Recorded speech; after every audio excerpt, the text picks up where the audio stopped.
Hi, welcome back to our channel. I'm Martie Allman, And I'm Jill White. and we're your care partners.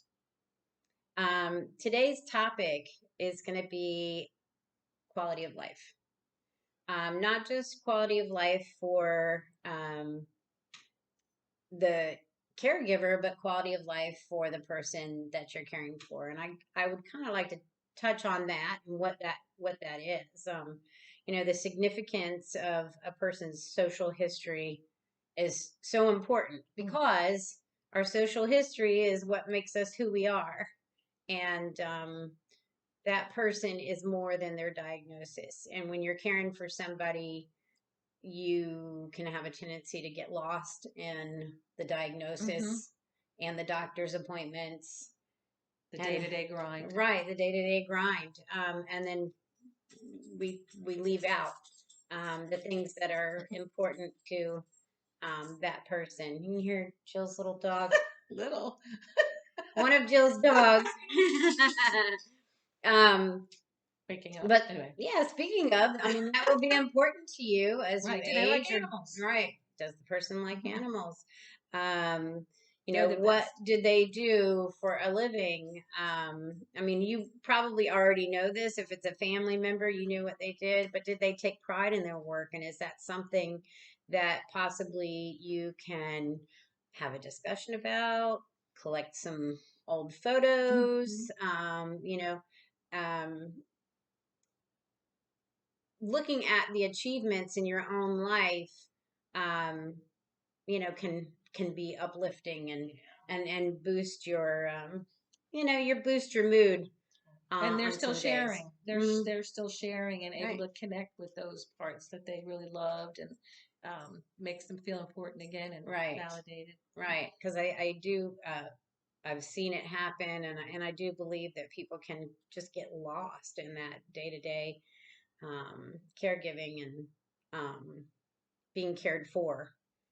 So some of the things that you might want to ask yourself about the person or ask the person, what are your spiritual beliefs? Um, do you meditate? Do you pray? Do you need me to give you space to do that? Sometimes when we're caring for someone, we don't think about their personal boundaries or personal space, Right. privacy that they need. They're often obliterated because of the care that they need. Right, So we try to give them back some of that. right, and maybe so write these things down in that little journal I told you to get. Mhm.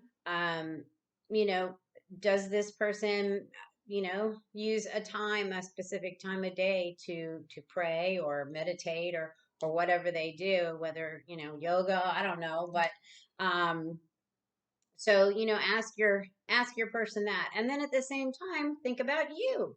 Is this a time where you can do your, you know, personal practices? So maybe this person is, you know, um, saying prayers or a rosary or reading the Bible or whatever. Is this a time where you can step away and do your own spiritual practice? It's key. Mm-hmm. It's key to keeping your sanity and taking care of yourself. Mm-hmm. And another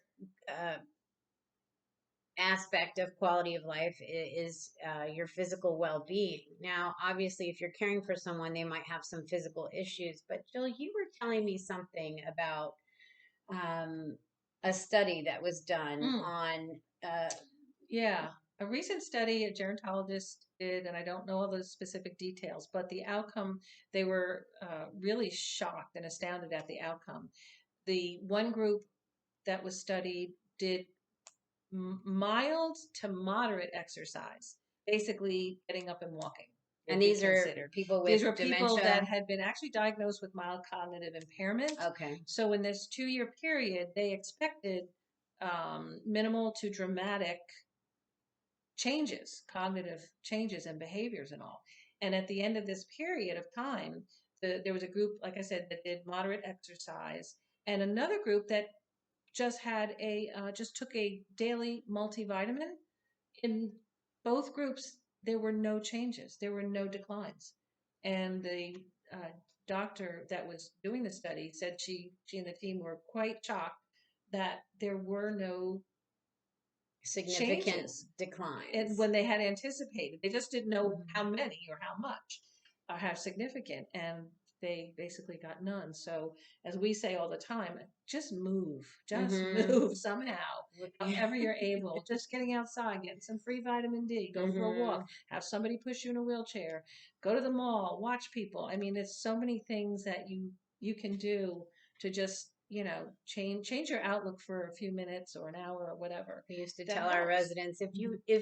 if you don't move it, you lose it. And it's Mhm. so true. And when you're being cared for, and when you're a caregiver, sometimes you can get in the habit of being sedentary.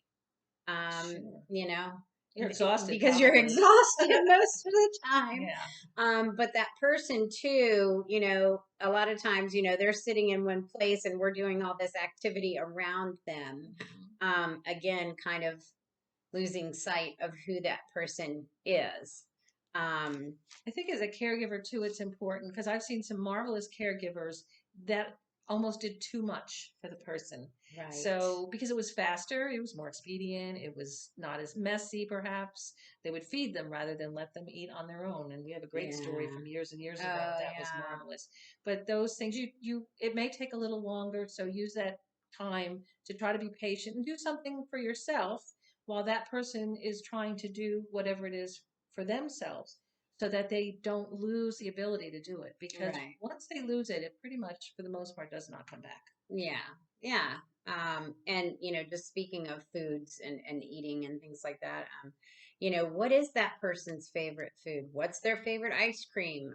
You Mhm. would think, a family member, you might know these things. Not really. Mhm. And that person's an individual. And so, when you're having a bad day, a good day, whatever, hey, let's go get some of that Butterfinger ice cream that you like so much. Or have those things on hand. Is there a favorite meal that they like to cook?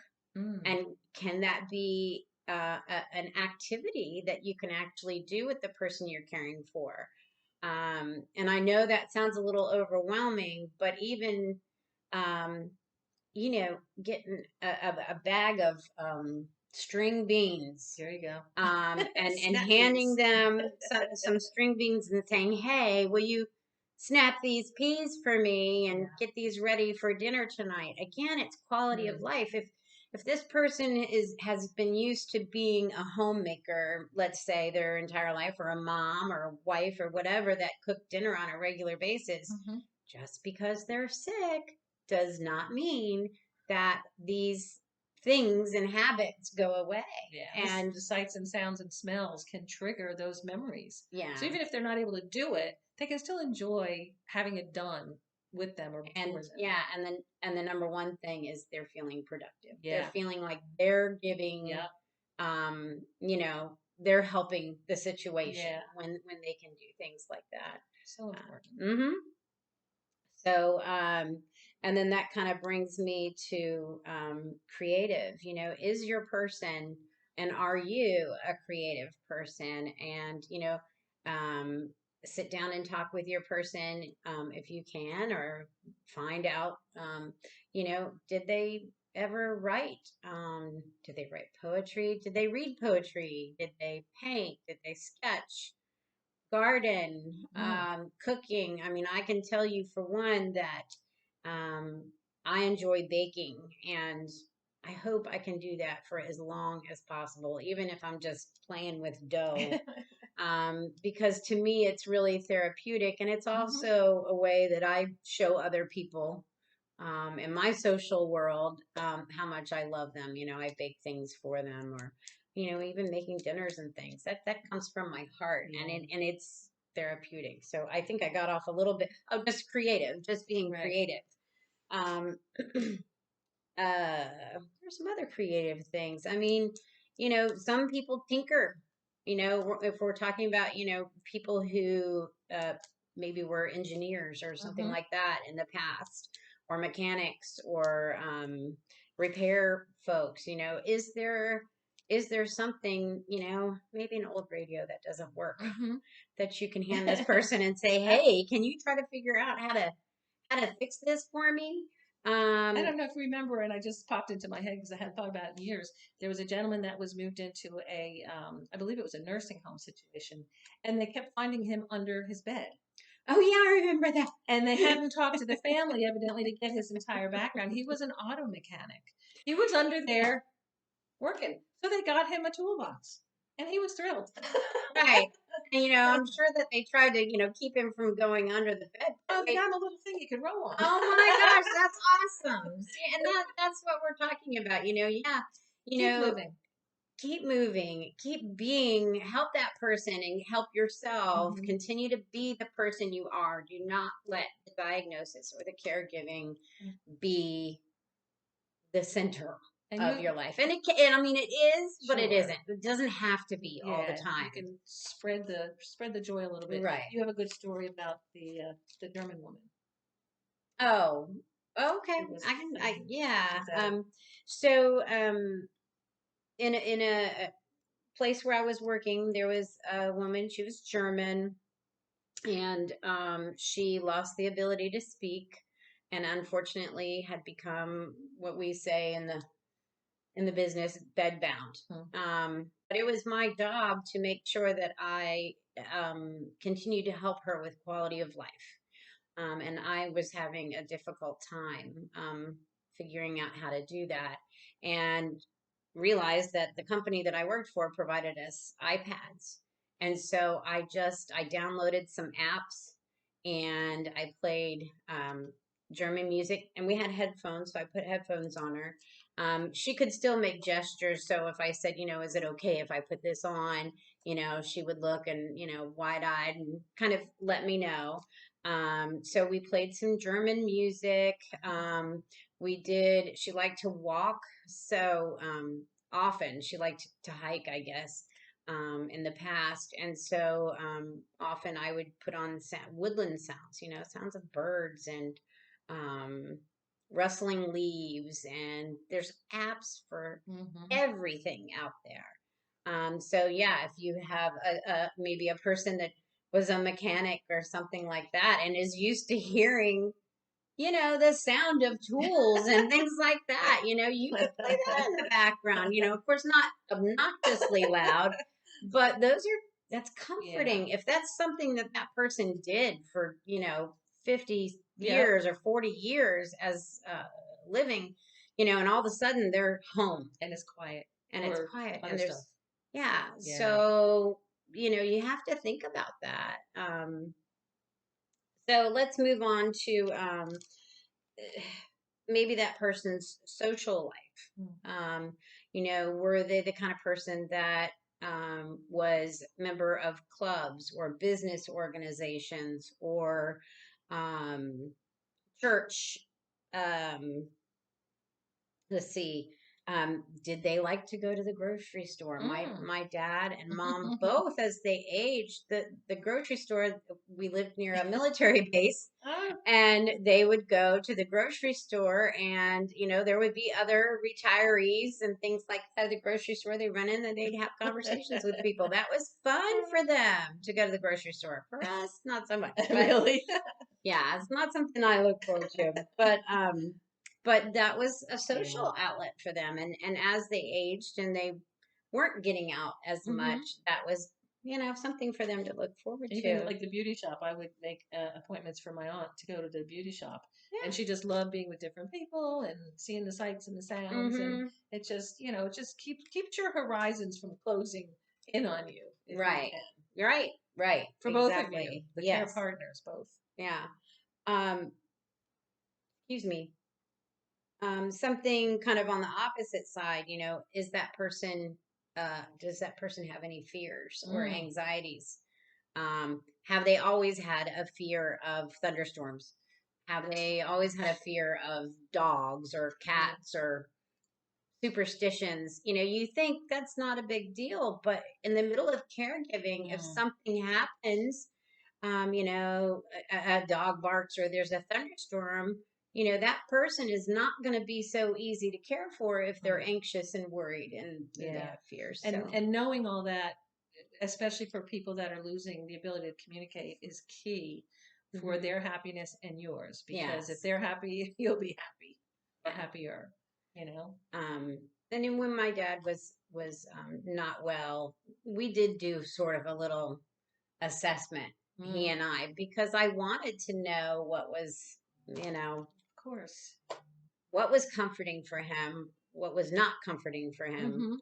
Um, and that I'm going to go back to another story with my dad, but we had gotten caught up in a lot of doctor's appointments and treatment. He had just a minor type of surgery on his back, and there was some first aid that needed to be done to it every day. I'm not going to get into detail, but there was first aid that needed to be done to it every day, and antibiotics needed to be taken. We were really focused on this, and I realized, he was just like, man, when is this going to be over? Because this is not fun. Um, and I was getting ready to start dinner, and we had just got done taking care of his wound, and um, I realized that the knives were not very sharp. And for as long as I could remember, when I was a kid, before carving the turkey or whatever, my dad would, sharpen the knives. So I walked over to him. He was sitting at the table, and I put all the knives down in front of him, and he looked at me, and I'm like, you're not getting out of this for free. You need to do some work. Can you please sharpen these knives? And he got the biggest kick out of that because he realized, that it had taken over his life, and that he was not that he wasn't contributing, but that he had lost Some of that. sight, of contributing to the Yeah. household. You made him important again. Yeah, For something and that was it needed. was funny that I got a little video of it and everything, just because the look on his face, it completely changed, and all he was doing was sharpening knives, That's awesome. Yeah. So It doesn't have to be big. It can be very yeah, minor. Help me fold these, please. Or, yeah, if you're doing laundry. I mean, there's so many, if you yeah. think about all the things mundane things you do all day and keeping a house and doing what you need to do, and you can sometimes keep those folks involved and engaged as well. And it helps you both out. Mm-hmm. Mm-hmm. And I don't know if I got off topic or not, but I just wanted I don't to. think it matters. We're just gonna keep going. Right. So another aspect of significant quality of life is music. Um, most people, not everybody, but most people have a specific genre of music that they like. And if depending on where you are in your care, it's really great to start the day with that person's favorite music or your favorite music. Come to an agreement with the person. Hey, I want to listen to my stuff a little bit, and we'll listen to your stuff a little bit. That's why they make headphones. Yeah, true. And headphones. But key. music is so important. And I mean, there have been so many studies on people who have different cognitive issues, whether it be a head injury or Alzheimer's or dementia or Parkinson's, whatever. There have been studies that show that people actually do better, have better days, move better. Yes. Music speaks to your soul. It does. And it gets you moving somehow, whether it's just tapping your foot or your finger or getting up and dance as they found. We had a great story at a community I was at. I again, these things are popping back into my head. So, normally people moving in at a certain age, we would be thinking big bands, the 40s, that kind of music. Well, this particular person did not like that music. And when we delved into it a little bit with her family, we realized that what we had to do was play some Rolling Stones. She was from England, and she was the personal assistant to the Rolling Stones. Oh, wow. You did not want to be playing big band for this woman. Right. She did not. It was so, and it again, like you see their faces light up. You see their eyes widen. I mean, you see the physical response that happens with the right kind of music, obviously. And you as a caregiver as well. You Mm-hmm. know, if you can see that in the person you're caring for, imagine what it'll do for your soul. You just have to remind yourself um, to do those things for Yep. yourself. Um, That's why the journal is good. The lists are hmm good. Don't feel silly jotting down little odds and ends, because those odds and ends are what make up your day. hmm and you know, another thing is, you know, is there a trauma that happened in your person's life? Mm. These are not comfortable things to talk about, but it's important to know, especially with people that have cognitive issues. They may relive a trauma, and you know, you want to find what you can do, your little um, tips or things for yourself to help Mm-hmm. someone through that. Um, Excuse me, I got something in my eye. So know that about a person. I'm not going to get too far into that because I'm not a psychologist or, you know, or a doctor or anything like that, but that's something to be aware of. You know, you might not want to bring someone to a certain place Right. if they have experienced a trauma We, in a yeah, place, you again, know. we've had so much experience, I think, between Mhm. us. It's probably 40 years between us both, but there was a woman, again, we had to make sure that no worker was ever outside of her window. She had been kidnapped as a small Oh child, my, and she was petrified of seeing anyone at a by a window, window. especially in her Right. room. So those are like Marty said, those are the things Mhm. that you kind of get in conversation, if possible, with family, other family members, because Mhm. other family members may have stories that you had no idea about. Right. So it's really key to Right. talk to them about the Right. whole picture, as much of it as you Right. can get. And of course, you don't want to bring up that person's Mm-mm. trauma, but if they start to talk about something, obviously listen if you can. But you know, just be aware. Just looking at my notes, just to um, again, being the need to feel productive. Everyone, everyone needs to feel Yeah. productive Yep. in some way, shape, or form. Um, and so those were kind of the things that I wanted to bring up about quality of life. You know, is the person's spiritual life intact? Physically, are they getting activity daily? Even someone who is possibly bedbound, you know, can you massage their Mm-hmm. hands? Can they roll a ball in their hands? Physical touch is really important. But if the person is a little bit more able-bodied, you know, are we making sure that they're, you know, doing little exercises, even if it's just leg lifts, you Yes, know, seated chair listening, yeah, exercises, chair seated exercises. yoga. There's so Yeah, many. We can get YouTubes for that, for all right. kinds of things to help you That's out at true. home. You know, is their creative side being Experienced or yeah, met, yeah. or Are they experiencing their yeah. creative side? And friends, it's so Mm-hmm. important for them to receive phone calls and visits, and go out for drives. Mm-hmm. My dad and his buddy used to go to a coffee shop like every Tuesday or something like that. And the people at the coffee shop got to know Of them, course. but that was their social Yep. outlet. Yep. And they had little things that they would do at the coffee shop, like they would dare each other to, you know, if there was a pretty woman that walks in, that they would be the first one. They'd try to be the first one to go up and tell her how beautiful she was. Anyway, you know, Oh, those little things, if they shouldn't stop doing those things. absolutely. Um, if they can, Right. you know, just because they have this diagnosis of whatever, um, doesn't mean that they have to stop that. Yeah. Try to find ways to facilitate them to still do what they love doing or Mhm, enjoy doing. Again, whether it's big or small, it's key and important and an integral part of who they still are. They're still who they are. So, mhm. honor that. Yeah, yeah. Something I wanted to bring up too.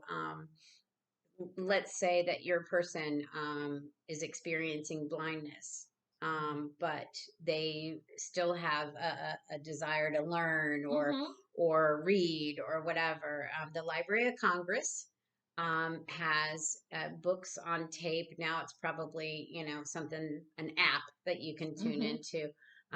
What is that app that everybody listens to? Audible? Yes. That's Yeah. what I have. Yeah. There's a ton of them. Audible, find out the topics that that person likes. When you're visually impaired, you can become really isolated Mm-hmm. and very dependent on other people. And books are a really good way to just kind of take you out of that Yeah. place. Keep their mind So, stimulated because your imagination is still working. yeah, yeah. And I think that's all I was going to touch on as far as quality of life. Something may come up Yeah. in future conversation, but Yeah. And we really want to reach out to our audience, if you will, for suggestions, conversations you'd like to hear about, concerns you may have. And mhm. Marty's going to give you a couple of places where we can be reached at. And Yes, at some point, hopefully, we'll be actually going live and yes, having visitors and call-ins and all that. So and we're, yeah, we're interviewing yeah, people. we're slowly moving in that direction. We So are, we be are. So, patient with us. right? I know we're trying to figure this We're out. getting there. So we're Oh, available on Spotify right now under Your Care Partners. You can go to anchor.fm/Your Care Partners, and it should bring up our videos. Um, you can see us on YouTube, our videos on YouTube. Um, and again, Your Care Partners should bring the video right up. And if you have any questions, you can comment below, one of our mm-hmm. videos or our podcast, or you can email us at yourcarepартners.ncfo1@gmail.com, and we will do our best to get back to you as soon as possible. Leave us your contact Yep, information. Like if we have time, we can maybe give you a phone call. sure. If you're in a crisis situation and you just need a person on the other Absolutely. end, or we can direct you. Yeah. We can text you or whatever. But for right now, email is the best way to reach us. So that's that. But if you do find our content interesting and that Yes. it could be helpful to other people, please like and share. Very important. Get the word Yeah, out. And we yeah, are listener supported. yes, we are. So if you feel the urge, I guess to contribute at some point, uh, you know, all the any proceeds would go right back into improving our Yeah, podcast. yeah. Obviously needed. Somebody teaching us how to produce this stuff. And so then I'm going to go on and we're going to talk about our second topic, which is home safety. And I'm just going to go over some brief because we're kind of running out of time Yeah. here. So I'm gonna go through some brief things and maybe we'll do another Well, video right after this to let's stay just on kind that of one. expand on it. But home safety is really important, especially if somebody is home by themselves, but you're right in the process of just checking in on them these days. Look around your living room. Do you have any area rugs? That is a tripping hazard for many older people, younger people too. Um, Bathroom rugs. Notorious. Yeah, they are notorious. It's better that if someone's going to step out of a shower, that they step onto a towel or something like that rather than leaving an area Yeah. rug. Because, even just a little nip that big, somebody can trip over. Let's see, are the rooms well lit Yeah. in the household? Pathways. Mm-hmm. Not too much stuff Mm-hmm. for them to. Although some people like to couch surf or Yeah, yeah, that's what okay. type of shoes they're wearing or Mm-hmm. slippers. Often people are slip sliding around on these old Right. slippers, so Um, that's key. yeah, Sneakers are all actually great they are. for to avoid a lot of slip and falls. Velcro sneakers. And they work better, yes, for people that have problems with dexterity. Mhm. So the bathrooms, make sure there's a clear pathway to each room that that person needs to go to. Is the light in the refrigerator working? Because we want to make sure that we're seeing what we're eating and making sure that it's not growing anything in there. Anything extra? Doorways, walkways, and the yard. They're uneven surfaces. you need to just kind of do a survey of, you know, okay, that one step, I need to make sure that I either put some tape or something on that to alert the person that this is an uneven surface. And again, we're going to cover this in the next video, but I wanted to kind of list some things. And safety bars or grab bars are key to helping folks. Even the raised toilet arms. Yeah. You know, anything that gives this person a little extra help in whatever area they need it. Pets are another thing. You trip over a cat. I tripped over a dog. You know, these are normal things, but these are things that, you know, if someone's living alone, that we just need to be extra aware of.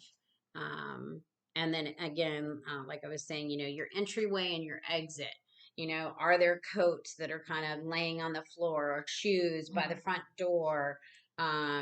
You know, or maybe going out the back steps. Are there, you know, plants and planters? Those old you pots know, sitting there all winter. right, right. You know, those kind of things need to, you know, walk around and just do an assessment of the safety of the home. Okay, well, we're at 30 minutes and we promised that we were going to try to just keep our videos down to about 30 minutes, but we'll be probably posting another one. Because we understand that caregivers rarely can find 30 minutes right, to do anything. exactly. But this way you can listen in the car, you can listen on your headset, or at night if you're falling to sleep and you really want to get bored, you can put us on. But anyway, we thank you all for joining us, and we really hope that we've given you some good tips and advice on quality of life, because the person is not their diagnosis. They are still who they are, and we need to respect that. And you are still who you are, other than a caregiver.